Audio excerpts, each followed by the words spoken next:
Roddy McDowall looked from the outside like the perfect Hollywood gentleman, soft-spoken, exquisitely mannered, a beloved host with a camera always at the ready. He collected films, took striking photographs, and seemed to know everyone. Then, on December 18, 1974, the FBI rolled up to his North Hollywood home with trucks and agents. They carted away more than 1,000 films and videotapes, materials authorities pegged at $5 million. What they found went beyond a private screening room. It hinted at a network. When it was over, Roddy had cut a deal that cost him the trust of people he adored. Rock Hudson, Elizabeth Taylor. Others never knew what hit them. Roddy McDowall was born on September 17, 1928, in Herne Hill, London. Full name, Roderick Andrew Anthony Jude McDowall. The stage called early. His father, Thomas, worked as a merchant seaman. His mother, Winifred, had wanted to act and never quite got there, so she poured her hopes into her son. At 4, he won a poetry prize. At 5, he was in elocution classes. She was determined her boy would shine. By age 10, he'd debuted in Murder in the Family, and before he ever left Britain, he'd racked up 16 films. His sister, Virginia, also acted. Together, they stacked up drama awards at the Hanover Academy over 4 years. War changed everything. In 1940, at 12, Roddy left a bombing Britain under the wider effort that helped move 1.5 million people, his family landing in America with just $42 because of wartime currency rules. His father entered military service. Winifred hustled her son to talent agents across New York, Hollywood bit. Fox needed a child star with the right look and a perfect British accent. Director William Wyler saw Roddy's test and recognized something rare. His U.S. debut, Manhunt, 1941, cast him as a boy helping someone escape the Nazis, eerily close to his real life. That same year, Fox tapped him for How Green Was My Valley. He was 13, and his work helped the film top Citizen Kane for Best Picture at the 1942 Oscars. Fox spent $110,000 on an 80-acre Welsh mining village set, hauling in real coal. It took 6 months to build. Critics hailed Roddy as a match for Shirley Temple, and Fox locked him into a 7-year deal. In 1943, My Friend Flicka turned into a phenomenon, pulling up to $2.4 million in rentals. Roddy, as Ken, learned to ride and worked with live animals. One was tragically killed during filming. The success triggered a 1945 sequel. In 1944's The Keys of the Kingdom, he played the young version of Gregory Peck's priest. Scottish accent, grief scenes. The Works, serious depth at 16. In 1945's Molly and Me, he played a troubled teen who thinks his father hates him because he resembles his late mother. Crying in one scene, doing impressions in the next. Audiences loved it, and the fan mail piled up. People saw a real boy navigating wartime emotions. The reality behind the glow was tougher. A persistent myth gave him a 1944 Juvenile Academy Award that actually went to Margaret O'Brien. He was, however, the family breadwinner, $2,500 a week at 16, working 6 days a week with little time for friends. Unlike many child stars, his mother banked the money, but the pace left him anxious and homesick. The big question loomed. Could he grow out of the child star box? That shift began with Compulsion on Broadway, October 1957, February 1958, based on the 1924 murder of 14-year-old Bobby Franks. Roddy's Arthur Strauss, the stand-in for Nathan Leopold, was cool and calculating. In the 1959 film, Bradford Dillman took the role while Dean Stockwell remained. The real Nathan Leopold tried and failed to stop the movie. The stage performance marked a turning point. In 1960, Roddy went darker on screen in A Midnight Lace, playing the unnerving Malcolm Stanley opposite Doris Day, a $3 million production. Day earned a Golden Globe nomination. That same year, he joined the original Broadway cast of Camelot as Mordred, King Arthur's illegitimate son. 284 performances for him, 873 for the run. The Seven Deadly Virtues became a fan favorite, and Roddy earned a Tony nomination. Then came the juggernaut, Cleopatra, 1963. Roddy played Octavius in a production that nearly sank 20th Century Fox at $44 million north of $450 million today. The studio sold land that became Century City. Elizabeth Taylor nearly died of pneumonia after $5 million had already burned. Her costumes alone totaled $194,000. Despite the fiasco, the film grossed $57.7 million and has become the year's top draw. Roddy kept his keel through the chaos and scandal with Taylor and Richard Burton, demonstrating iron professionalism. In 1965, he played Matthew the Apostle in the greatest story ever told, almost 3 years in the making.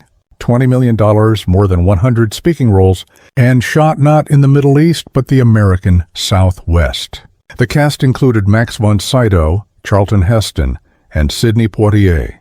It earned $55 million and lost money, but Roddy's Matthew, thoughtful and questioning, let him show spiritual and emotional depth.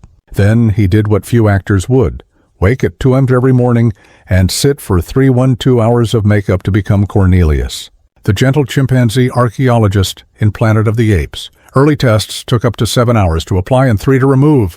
The team had to invent new foam rubber so his skin could breathe. The appliances came in pieces, ears, chin, hair, and even his lower teeth were blacked out. 5 days a week for months. The 1968 film cost $5.8 million and became a sensation. Cornelius Forever would be his most recognizable role. Roddy didn't stop when the camera did. He shot behind-the-scenes footage with his 8mm, documenting the makeup, helicopter jaunts to the beach, and actors sipping drinks through straws in full orangutan faces. In 1974, he even sat through the makeup again to appear on The Carol Burnett Show and share his mini-documentary.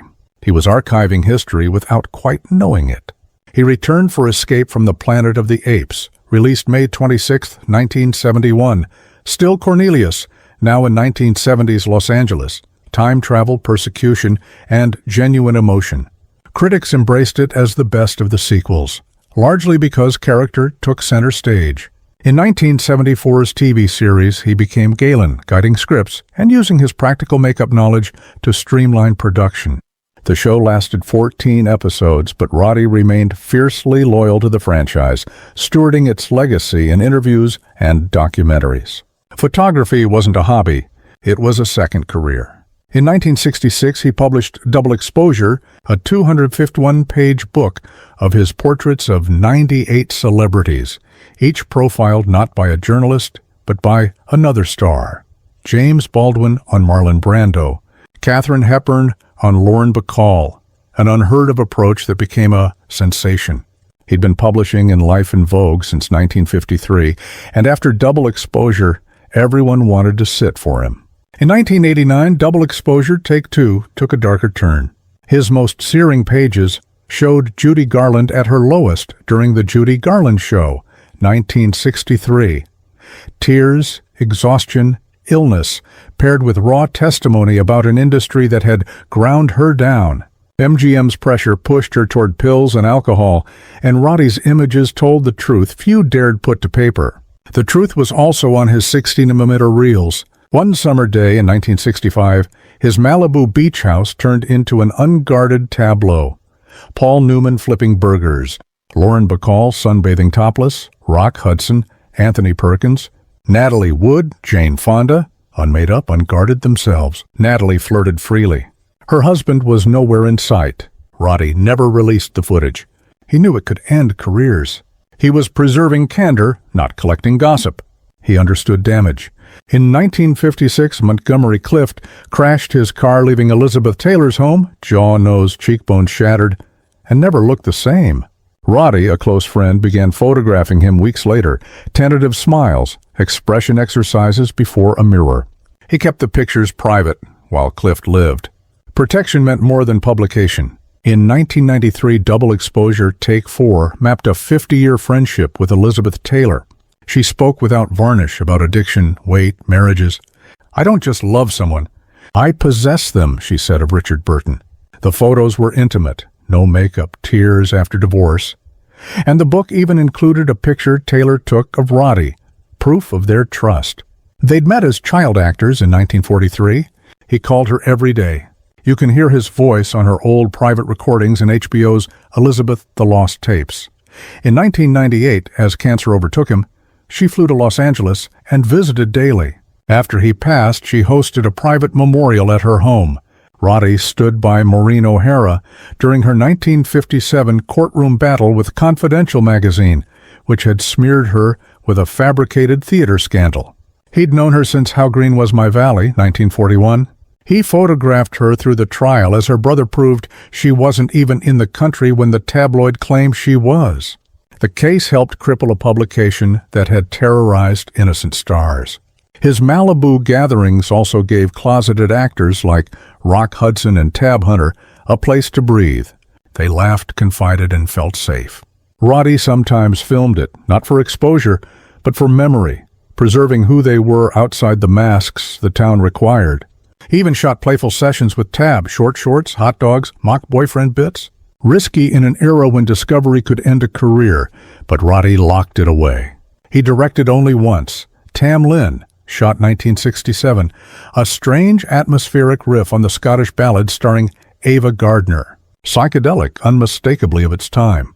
Then the company behind it collapsed. The movie sat 3 years, re-edited and retitled The Devil's Widow, Toys Are Not for Children, and flopped. He never directed again. In 1998, Martin Scorsese helped restore his original cut. Critics called it a lost gem, too late for the man who made it.